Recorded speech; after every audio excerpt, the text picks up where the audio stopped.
আজকে বাইরে খুব ঠান্ডা পড়েছে, তাই সন্ধ্যেটা শুরু করলাম 1 কাপ দুধ চা সাথে বাড়িতে বানানো পাউরুটি দিয়ে। কয়েকদিন ধরে তো খুব ঠান্ডা পড়েছে, তাই ভাবলাম চলো বাড়িতে একটু এক্সপেরিমেন্ট করা যাক। সন্ধেবেলা তাহলে একটু দুধ চায়ের সাথে জমে যাবে। এই ঠান্ডায় না বিকেলে কিচ্ছু বানাতে ভালো লাগছে না, বাইরেও কিছু আনতে যেতে ইচ্ছে হয় না। ঘরে যা আছে তাই দিয়ে ভাবলাম বানানো যাক।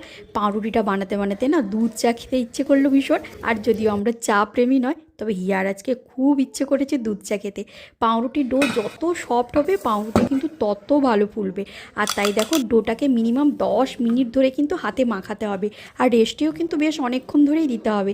আর কি সুন্দর ফুলেছে দেখে মনের মধ্যে এত আনন্দ হয়েছে আজকে। আর এই সময়টা আমার সব থেকে ভালো লাগে। পাউরুটি খুব সুন্দর হোক আর না হোক আমার তাতে কিচ্ছু আসে যায় না। নিজের হাতে বানানো মানেই একটা আলাদাই আনন্দ আছে, আর তোমরা আর যাই বলো না কেন।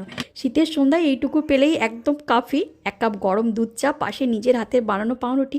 আচ্ছা, শীতের সন্ধ্যায় চায়ের সাথে তোমরা